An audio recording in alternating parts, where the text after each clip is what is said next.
Kia ora team, Chris Farhi here, hope you're going great. Hey, welcome to what will be the first of a multi-part vlog diving deep into Wynyard Quarter. And so I thought Wynyard Quarter is really interesting from a real estate perspective because it's been undergoing a massive regeneration into a mixed-use precinct. It's also cool to have a look at because of the timeframes involved, the involvement of master planning, and just a whole bunch of interesting real estate dynamics. So that said, let's crack into it.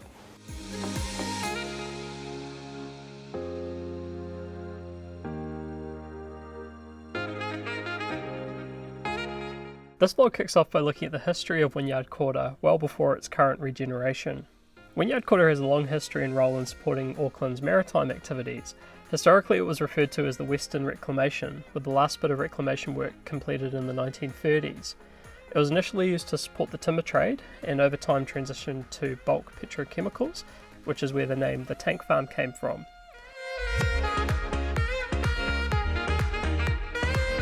In more recent times, in the early 2000s, the Auckland Harbour Board, which is now the Ports of Auckland, along with other council entities, noted the changes in bulk liquid storage, Marsden Point refinery, and expiration of industrial leases created the opportunity to change the use of the precinct.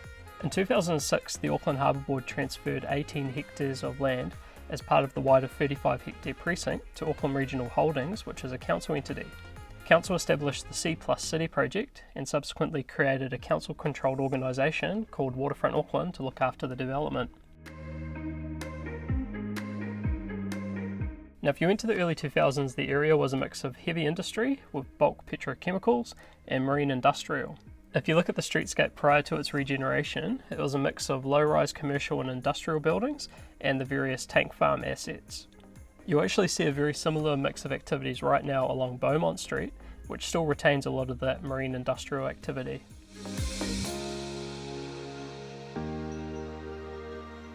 As part of the work in 2007, the Ports of Auckland released a concept plan for the regeneration of the area.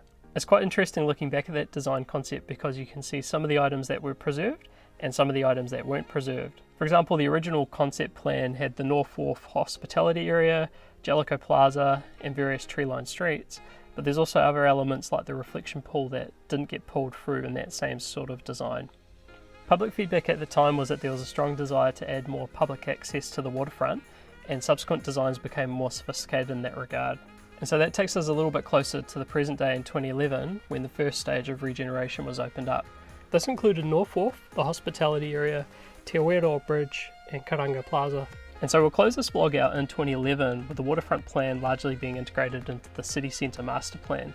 This started to refine the master plan for the area, including the Doldy Linear Park and the idea of the innovation precinct.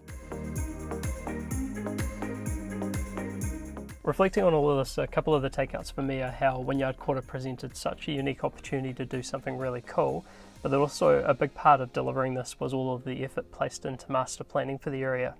If you compare it with other parts of Auckland that haven't had that same care, you'll notice just how stunning this whole area is. The second big takeout is the long time frames involved, with the opportunity arising in the early 2000s, the first stage being delivered in 2011, and large-scale momentum only really being achieved in the last couple of years. Alright team, so look, thanks so much for watching the first part of this Wynyard Quarter mini-series. And the next vlog I'll actually be going a little bit back in time and checking out some of the heritage buildings that are dotted around the area.